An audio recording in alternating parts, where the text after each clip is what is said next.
ఇవాళ మనతో ఉన్నారు శేఖర్ భాషా గారు. మీ హౌస్ మేట్స్ ఇలా మీకు ఎలిమినేట్ చేస్తారు అని ఒక రోజు వాళ్ళు చేసేవాళ్ళు కూడా కాదు. విష్ణుప్రియ టాపిక్ వచ్చింది కాబట్టి బయట తనకి చూస్తే ఏం ట్రోలింగ్ లేదు, ఎటువంటి నెగిటివ్ ఇది లేదు. అదే మన ప్లాంట్ పిఆరా? విష్ణుప్రియ చాలా మీ ప్రకారం బిగ్ బాస్ ఎవరు గెలుస్తారు అనుకుంటున్నారు మీరు? గతంలో రామ్ గోపాల్ వర్మ హర్యానాని సపోర్ట్ చేశారు, ఇప్పుడు సోనియాకి సపోర్ట్ చేస్తున్నారు. నాకు తెలిసి ఆయన జానీ మాస్టర్ కేసు నడుస్తుంది కాబట్టి మీ రియాక్షన్ ఏంటి? ఒక జానీ మాస్టర్ కావచ్చు, ఒక రఘుతరుణ్ కావచ్చు, లేకపోతే ఇప్పుడు వచ్చిన హర్ష సాయి కావచ్చు, వీళ్ళు ఎవరిదైనా సరే. బట్ జనరలీ ఇటువంటి కేసెస్లో అమ్మాయికే ఎక్కువ సపోర్ట్ ఉంటుంది.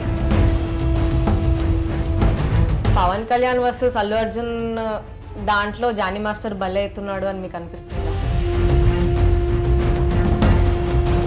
జానీ మాస్టర్ కేసులో మీరు ఆయనకి సపోర్ట్ చేస్తారా? మీ నెక్స్ట్ ప్లాన్ ఏంటి? మగాళ్ళకి జరుగుతున్న అన్యాయం ఏదైతే ఉందో,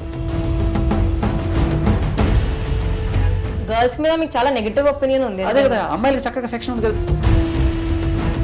ఇవే చేసుకుంటుంటే డబ్బులు ఎడికెళ్ళి వస్తాయి, ఇల్లు ఎట్లా గడుస్తుంది అమ్మాయిలకు? 5 కోట్లు 2 కోట్లు. ఈ వైఫ్ ఏమన్నారా ఎందుకు అన్నిట్లో పడుతున్నావు? మీ ఫ్రెండ్స్ ఎవరైనా సింగిల్ ఉంటే వాళ్ళకి చెప్తారా పెళ్లి చేసుకోకండి, ప్రేమించకండి? ఆ సెన్స్ ఉంటే చాలు.